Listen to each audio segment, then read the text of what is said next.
नमस्कार साथियों, आप सभी का बहुत बहुत स्वागत है द ऑफिसर्स एकेडमी के इस डिजिटल प्लेटफॉर्म पर। मैं अरविंद पांडे और आप फिर से जुड़ चुके हैं 15 मिनट शो में। और आज का जो टॉपिक है वो बहुत खास होने वाला है। आज का जो टॉपिक है 15th फाइनेंस कमीशन की जो रिकमेंडेशन है, यानी 15वें वित्त आयोग की जो सिफारिशें हैं, इन सिफारिशों को आज हम पढ़ने वाले हैं। हमारे एग्जाम के पॉइंट ऑफ व्यू से बेहद इंपॉर्टेंट है। इन शॉर्ट, यानी कि अगर हम संक्षेप में बात करें तो आज ये भी बात करेंगे हम लोग कि वित्त आयोग क्या है और इसकी जिम्मेदारियां क्या हैं। और इसके बाद हम लोग 15वें वित्त आयोग के सिफारिशों के बारे में बातचीत करेंगे। 15वें वित्त आयोग की सिफारिशों की बात करें तो यह जो मुद्दा है वो काफी कह सकते हैं बर्निंग टॉपिक है, बिकॉज ऑफ अभी हाल ही में 16वें वित्त आयोग के लिए चेयरमैन को नियुक्त किया गया है भारत सरकार द्वारा, केंद्र सरकार द्वारा। नीति आयोग के पूर्व उपाध्यक्ष रहे हैं मिस्टर अरविंद पनगड़िया।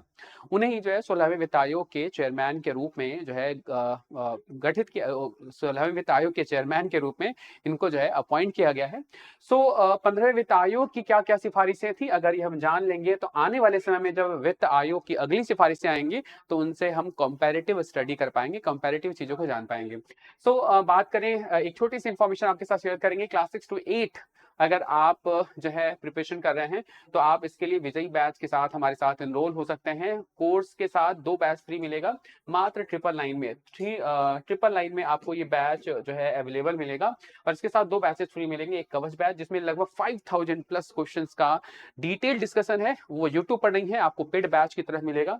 और दूसरा एनसीईआरटी माइंड मैप मिलेगा जिसमें 6 to 12 तक का कंप्लीट एनसीईआरटी का आपका डिस्कशन या कह सकते हैं डिटेल आपको इस बैच में आपको मिलने वाला है।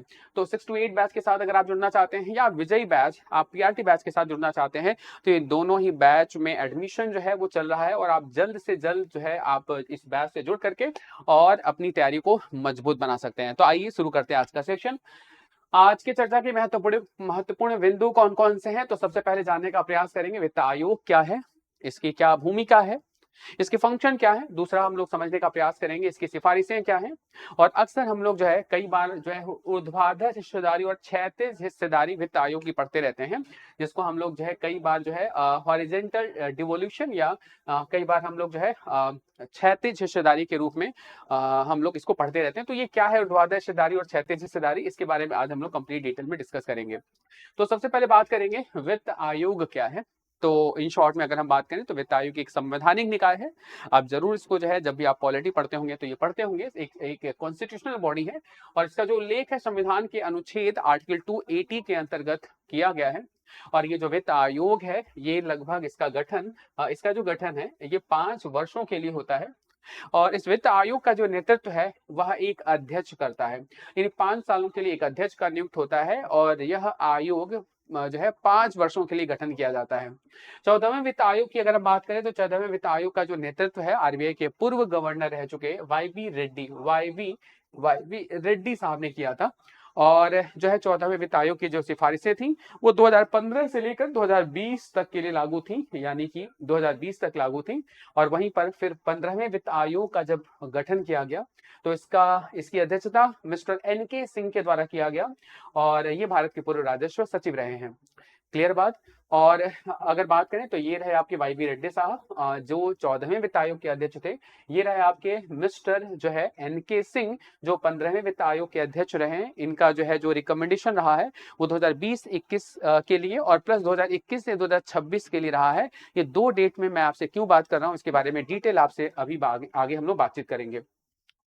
इसके बाद बात करें तो डॉक्टर अरविंद पनगड़िया यह नीति आयोग के पहले उपाध्यक्ष रह चुके हैं और इन्हें मिस्टर अरविंद पनगड़िया को 16वें वित्त आयोग के अध्यक्ष के रूप में क्या किया गया है, नियुक्त किया गया है। क्लियर बात।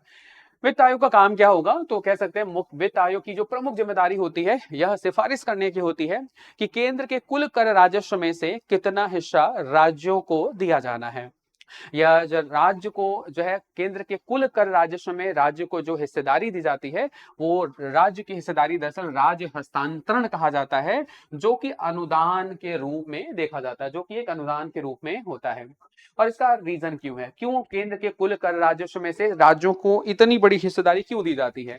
तो दरअसल क्या है कि हमारे देश में करों के महत्वपूर्ण संग्रह का जो कार्य है वो कौन करता है, केंद्र सरकार के द्वारा किया जाता है। अतः राज्य वित्तीय रूप से पूरी तरीके से केंद्र पर निर्भर होता है और इसलिए केंद्र के कुल कर राजस्व में से एक बड़ी हिस्सेदारी राज्यों के बीच में बांटा जाता है और इसकी जो सिफारिश है वो हमारे देश के एक कॉन्स्टिट्यूशनल बॉडी के द्वारा किया जाता है, जिसे हम लोग वित्त आयोग के नाम से जानते हैं।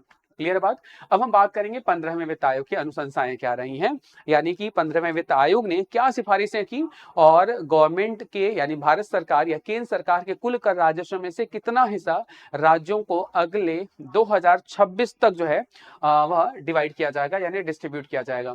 तो 15वें वित्त आयोग की 2 रिपोर्ट जो है प्रस्तुत हुई है। एक कोविड के कारण से एक रिपोर्ट है 2020 से 21 के लिए और दूसरी जो रिपोर्ट है वो 2021 से 26 के लिए। तो अभी हम दूसरे रिपोर्ट की बात करेंगे। हालांकि पहली रिपोर्ट दूसरी रिपोर्ट में केवल डेट का अंतर है, दोनों ही रिपोर्ट में जो रिकमेंडेशंस हैं, जो आंकड़े हैं वो बिल्कुल सेम है। सेम कहने का मतलब सिफारिशें जो है वो जो 2020-21 के लिए थी वही 2021 और 26 के लिए भी की गई हैं। 15वां वित्त आयोग ने राज्यों के हिस्से के निर्धारण में कुछ मापदंडों का प्रयोग किया और उन मापदंडों को हम मुख्य रूप से 2 भागों में डिवाइड करते हैं। एक आपका होगा जिसको हम कहते हैं ऊर्ध्वाधर हिस्सेदारी, इसको हम वर्टिकल डिवोल्यूशन के नाम से जानते हैं, और एक होगा हॉरिजेंटल यानी कि जो है क्षैतिज हिस्सेदारी या हॉरिजेंटल डिवोल्यूशन के नाम से जानते हैं। तो इन दोनों को ही हम लोग को बहुत ठीक से समझना होगा। तो सबसे पहले हम लोग समझने का प्रयास करेंगे कि ऊर्ध्वाधर हिस्सेदारी क्या होती है या वर्टिकल डिवोल्यूशन क्या होता है।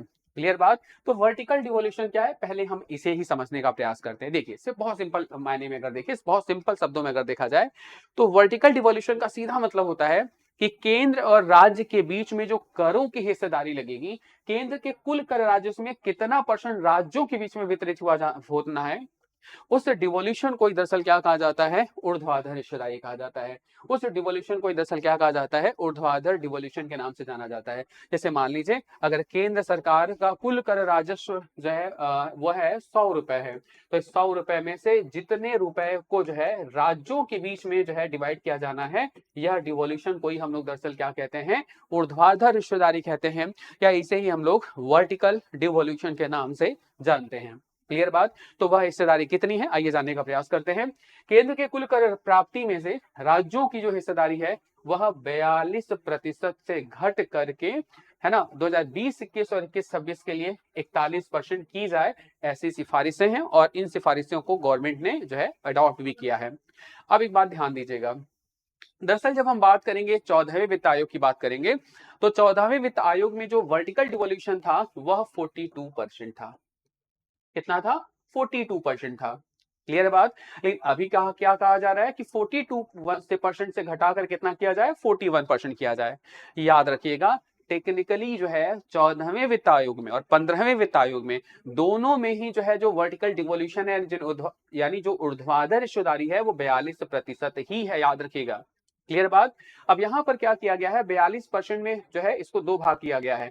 42 में से जो है 41% कहा गया है, 41% जो है यह दरअसल स्टेट को डिवाइड किया जाएगा यानी राज्यों को वितरित किया जाएगा, और 42% में से 1% की जो कटौती की गई है यानी 1% की जो है जो ये कमी है, वो जो नव निर्वाचित केंद्र शासित प्रदेश हैं एज लाइक जम्मू कश्मीर और जो लद्दाख हैं, केंद्र सरकार के संसाधन में से आवंटन के लिए जो है उसको निकाला गया है। यानी ऐसे समझ लीजिए कि जो पहले था, मान लीजिए अगर हम ऐसे बात करें तो केंद्र के कुल कर राजस्व केंद्र के द्वारा यानी केंद्र सरकार कर के माध्यम से कुल राजस्व कितना जुटा रही है, 100 रुपए जुटा रही है। उसमें से 42 रुपए दिया जाना था राज्यों को, तो पहले तो 42 रुपए में ही जो है सभी राज्यों के बीच में बंटवारा होता था, और उसको हम आगे पढ़ेंगे। अभी उसको हम क्षैतिज हिस्सेदारी कहते हैं कि उस 42 रुपए को किस अनुपात में राज्यों को दिया जाना है, उसके कुछ पैरामीटर्स होंगे, उन पैरामीटर्स के आधार पर ही जो है यह डिस्ट्रीब्यूशन किया जाता है। तो अब इस 42 में 42 इस वर्ष भी यानी कि जो है 15वें वित्त आयोग की भी सिफारिशें 42 की ही है, लेकिन इसके 2 भाग हैं। 41% अब सीधे राज्य को दिया जाएगा और 1% जो कमी की जा रही है वो नव निर्वाचित जो है जो यूटीज हैं, यूनियन टेरिटरीज हैं, उनके ऊपर जो है केंद्र सरकार के द्वारा खर्च किया जाएगा। आई थिंक ये बात क्लियर हो चुका होगा। यानी 41% राज्यों को और 1% नवनिर्वाचित केंद्र शासित प्रदेशों को जो है वह आवंटित किया जाएगा। ये ऊर्ध्वाधर हिस्सेदारी है, इस बात को ध्यान रखिएगा। फिर से एक बार बता दूं मैं, ये हम बात कर रहे हैं 15वें वित्त आयोग की, है ना। तो ये 15वें वित्त आयोग की बात कर रहे हैं तो ये 41% है। जब हम 14वें वित्त आयोग की बात करते हैं तो यह 42% है। क्लियर बात। और जब हम 13वें वित्त आयोग की बात करते हैं तो याद रखिएगा दैट वाज द 32%। कितना परसेंट था वो? 32%। लेकिन एक और बात याद रखिएगा, 15वें वित्त आयोग का 41%, ये टेक्निकली 42% है, क्योंकि 1% की जो हिस्सेदारी है वो केंद्र शासित प्रदेशों में क्या किया जाएगा, नए निर्वाचित यूटीज को डिस्ट्रीब्यूट किया जाएगा 1% इसकी कटौती करके। तो ये मुझे लगता है आपको ऊर्ध्वाधर हिस्सेदारी क्लियर हो चुकी होगी। अब हम बात करेंगे हॉरिजॉन्टल डिवोल्यूशन या क्षैतिज हिस्सेदारी क्या है। तो सामान्य बोलचाल की भाषा में ऐसे समझ लीजिएगा कि क्षैतिज हिस्सेदारी का मतलब क्या है कि ये जो 42% है, या यूं कह लें आप 41% जो है वह राज्यों के बीच में कैसे वितरित किया जाएगा। समझ में आ रही बात?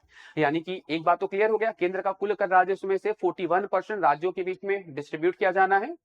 अभी 41% का डिस्ट्रीब्यूशन आप मुझे बताइए, क्या सभी राज्यों में एक समान होना चाहिए? सभी राज्यों में 41% का, मान लीजिए वो टोटल पैसा 2000 करोड़ रुपए है, तो 2000 करोड़ को सभी राज्यों से विभाजित कर दिए, सभी राज्यों में बराबर बराबर बांट दीजिए। क्या ये वास्तव में यह तर्क संगत होगा? ये क्या न्याय संगत होगा? क्लियर बात। तो दरअसल ये 41% की जो हिस्सेदारी होगी वह राज्यों में, है ना, कुछ पैरामीटर्स के बेस पर डिस्ट्रीब्यूट किया जाएगा, क्योंकि सभी राज्यों की आवश्यकताएं, सभी राज्यों में जो संसाधन है, सभी राज्यों की जो आवश्यकताएं हैं वो दरअसल अलग अलग हैं, वह जो है अलग अलग हैं। तो जैसे हम बात करें तो हॉरिजॉन्टल हिस्सेदारी के अंतर्गत जो है किन आधार पर राज्यों के बीच में डिस्ट्रीब्यूशन होना है, वह 6 पैरामीटर है। पहला है आय की दूरी के लिए, यानी कि इस 42% में जो है राज्यों को जो कर का वितरण किया जाएगा, राज्यों को जो राज्य हस्तांतरण किया जाएगा, उसमें किसी भी राज्य को उसकी कुल आय का 45% हिस्सा जो है वह आय की दूरी के आधार पर मिलेगा। इस बात को समझने का प्रयास करिएगा। जैसे मान लीजिए अगर बिहार को 100 रुपए मिल रहा है तो उसमें से 100 रुपए में से 45 रुपए बिहार को आय की दूरी के लिए मिलेगा। अब आय की दूरी क्या है? आय की दूरी के लिए सभी राज्यों के प्रति व्यक्ति आय को निकाला गया, और प्रति व्यक्ति आय में सबसे जो टॉप जो है, टॉप मोस्ट जो पर कैपिटा इनकम वाले स्टेट हैं, और जो राज्य जो कह सकते हैं, एक एग्जांपल के तौर पर बात करें, मान लीजिए गोवा की पर कैपिटा इनकम जो है वह 5 लाख के आसपास है, और बिहार की capital income per capita income 52,000 के आसपास है। तो ये गैप जितना ज्यादा होगा, है ना, इतना ज्यादा इनकम डिस्पैरिटी होगा, यानी उतना ज्यादा कह सकते हैं आर्थिक विषमता होगी, और उतना ही ज्यादा राज्यों को डिवोल्यूशन मिलेगा, उतनी ज्यादा राज्यों की हिस्सेदारी बढ़ेगी। एक बार यहां पर एक छोटे से तर्क के अनुसार देखिएगा, यानी कि ये आय की दूरी को कैसे निकाला जाएगा, तो यह राज्य की वास्तविक प्रति व्यक्ति आय और सर्वाधिक प्रति व्यक्ति आय वाले राज्यों के बीच की दूरी को बताता है। मतलब अगर बात करें यूपी, अगर गोवा से बहुत दूर होगा तो जो है यूपी की इनकम जो है बिहार के तुलना में ज्यादा होगी, और अगर बिहार की प्रति व्यक्ति आय गोवा की तुलना में अधिक होगी तो जो बिहार को इनकम मिलेगा वह यूपी की तुलना में अधिक मिलेगा। आई थिंक ये मेरी बात समझ पा रहे हैं। यानी किसी भी राज्य को प्राप्त होने वाली कुल आय में 45% हिस्सा इस बात पर तय करेगा कि उच्च प्रति व्यक्ति आय वाले राज्यों से वो कितना दूरी पर है। यानी जितना अधिक दूर होगा वो उतनी अधिक उसको जो है इनकम मिलेगी केंद्र सरकार से। मेरी बात समझ पा रहे हैं? जैसे मान लीजिए अगर जो है आप 2 भाई हैं और आपके पिताजी जो है आपको जो है जीवन सर्वाइव के लिए आपको कुछ पैसे दे रहे हैं, और दोनों भाई में एक भाई कमा रहा है और एक भाई इनकम नहीं अर्न कर रहा है, तो ऑब्वियस सी बात है जिसके पास इनकम कम होगी वह उसको जो है पिताजी के द्वारा उसको ज्यादा ध्यान दिया जाएगा, उसको इनकम ज्यादा दी जाएगी, और जो इनकम अर्न कर रहा होगा उसको कम ध्यान दिया जाएगा। ये बात आपको समझ में आ रहा है? तो आय की दूरी के आधार पर किसी भी राज्य की कुल आय में जो हिस्सेदारी होगी वो 45% होगी। वहीं 2011 की आबादी हेतु 2011 की आबादी के आधार पर यह देखा जाएगा कि किस राज्य की जनसंख्या कितनी है। यानी जितनी ज्यादा जनसंख्या होगी उतने ज्यादा संसाधन चाहिए होंगे, तो अधिक जनसंख्या यानी आपको इनकम का डिस्ट्रीब्यूशन भी आपको अधिक मिलेगा। क्लियर बात? इसके अलावा क्षेत्रफल के लिए जिन राज्यों का क्षेत्रफल ज्यादा होगा उनको अधिक संसाधन की जरूरत होती है, उनके पास इनकम उनको ज्यादा चाहिए होती है, इसलिए अधिक क्षेत्रफल वाले राज्यों को अधिक इनकम और कम क्षेत्रफल वाले राज्यों को कम इनकम। इन किसी भी राज्य की जो कुल आय होगी, जो कुल राज्य हस्तांतरण होगा किसी राज्य का, वह उसकी कुल राज्य का हस्तांतरण में 15% क्षेत्रफल के लिए उसको आवंटित किया गया होगा, यानी 15%। वन एवं पारिस्थितिकी के लिए 10%। वन और पारिस्थितिकी का सीधा मतलब होगा कि कोई भी स्टेट, कोई भी राज्य, है ना, उस राज्य में जो है जो वन और पारिस्थितिकी की स्थिति है, जैसे उस वन का उस राज्य में अगर फॉरेस्ट यानी कि वन आवरण ज्यादा है तो इसका मतलब होगा कि वो राज्य जो है इंडस्ट्रियलाइजेशन पर कम ध्यान दिया होगा और इसकी वजह से उसकी आय कम होगी। तो उस राज्य को डिस्ट्रीब्यूशन केंद्र सरकार से अधिक दिया जाएगा, यानी अधिक मिलेगा। जननांकी प्रदर्शन हेतु 1972 की जनसंख्या को आधार बना करके ये देखा जाएगा कि टोटल फर्टिलिटी रेट क्या है राज्यों का। इस बात को समझने का प्रयास करिएगा। जैसे मान लीजिए अगर 2011 की आबादी हेतु अधिक पैसा मिल रहा है, अधिक पैसा होने का मतलब जिस राज्य की जनसंख्या ज्यादा होगी उसको अधिक मिलेगा, तो यूपी और बिहार को तो ज्यादा पैसा मिलेगा, लेकिन साउथ के स्टेट को कम पैसा मिलेगा। क्योंकि उनकी जनसंख्या कम है, उन्होंने जनसंख्या नियंत्रण पर ज्यादा ध्यान दिया है। तो सरकार ने कहा कि हम जनांकीय प्रदर्शन हेतु 12.5% देंगे। इट मींस हम ये देखेंगे कि 1972 के बाद से कौन से राज्यों ने अपने राज्य में जनसंख्या को नियंत्रण करने के लिए बेहतर प्रयास किया है। तो जितना बेहतर प्रयास जो किया होगा उसको उतनी अधिक इनकम मिलेगी। यानी जो टोटल फर्टिलिटी रेट है वह किसी राज्य की अगर अधिक है तो उसको इनकम कम मिलेगी, और टोटल फर्टिलिटी रेट अगर किसी राज्य की जो है कम है तो उसको इनकम अधिक मिलेगी। अब जैसे बिहार राज्य की बात करें तो टोटल फर्टिलिटी रेट 3.4 के समथिंग, 3 पॉइंट समथिंग के आसपास है ना। तो यहां पर जो है बिहार राज्य को इनकम जो है वो कम मिलेगी। लेकिन अगर साउथ के स्टेट की बात करें जहां पर फर्टिलिटी रेट 1 पॉइंट समथिंग है, 2 पॉइंट समथिंग है, तो बिहार के तुलना में उस राज्य को इनकम ज्यादा मिलेगी, क्योंकि उस राज्य ने जनसंख्या नियंत्रण के लिए बेहतर उपाय अपनाए होंगे और तभी उसकी जनसंख्या कम है। तो इस जननांकीय प्रदर्शन हेतु 12.5% केंद्र के द्वारा राज्यों को आवंटन मिलेगा। और इसके अलावा कर प्रयास हेतु, यानी कि कर प्रयास हेतु 2.5% का कंट्रीब्यूशन मिलेगा। इसका मतलब जिन राज्यों ने कर को पारदर्शी तरीके से बेहतर कलेक्शन किया होगा और कह सकते हैं एक ट्रांसपेरेंट जो है मेथड के माध्यम से अपने कर को बढ़ाने का प्रयास किया होगा, कर के माध्यम से अपनी आय को बढ़ाने का प्रयास किया होगा, तो इसके प्रयास हेतु आपको 2.5% मिलेंगे। इन सब को अगर जोड़ देंगे तो ये टोटल जो है सर हो जाएगा कितना परसेंट, 100% हो जाएगा। यानी ये जो 41% है, 41% में से राज्यों का जो वितरण होना है वह इन विभिन्न पैरामीटर्स के आधार पर वितरण होगा, जिसको हॉरिजॉन्टल हिस्सेदारी या क्षैतिज हिस्सेदारी के नाम से जानते हैं। क्लियर बात। तो ये दो प्रमुख बातें थी जिसके बारे में हमें आपसे बातचीत करना था। ऊर्ध्वाधर हिस्सेदारी क्या है और हॉरिजॉन्टल हिस्सेदारी क्या है। इसी के साथ अपने सेशन को हम यहीं पर फिनिश करेंगे। बिहार शिक्षक भर्ती 3.0 में शानदार और बेहतरीन प्रदर्शन, हजारों हजार छात्र जो है हमारे प्लेटफॉर्म से सफल हो चुके हैं, और 1.0 एंड 2.1 के बाद 3.0 में भी शानदार परचम लहराते हुए ऑफिसर एकेडमी को आप देख सकते हैं। और इस विश्वास के साथ आप फिर से 4.1 की वैकेंसी के लिए आप 6 to 8 क्लास में अगर आप ज्वाइन करना चाहते हैं, क्लास 6 to 8 क्लास के लिए अगर आप प्रिपरेशन कर रहे हैं, भविष्य में आप शिक्षक बनना चाहते हैं, तो विजयी बैच के साथ आप जुड़ सकते हैं। 999 में आपको ये बैच अवेलेबल मिलेगा। कवच बैच और एनसीईआरटी बैच ये आपको फ्री मिलेगा, और साथ साथ अगर आप विजयी बैच 1 to 5 के साथ जुड़ना चाहते हैं, यानी पीआरटी बैच के साथ जुड़ना चाहते हैं, तो 999 में ही आपको 2 और बैच, यानी 2 बैच आपको इसके साथ भी फ्री मिलने वाले हैं। इसी के साथ दोस्तों आज के सेशन को यहीं पर फिनिश करते हैं। मिलते हैं नेक्स्ट 15 मिनट शो में कुछ और नए इंटरेस्टेड टॉपिक के साथ। आप सभी का बहुत बहुत धन्यवाद। Thank you all of you.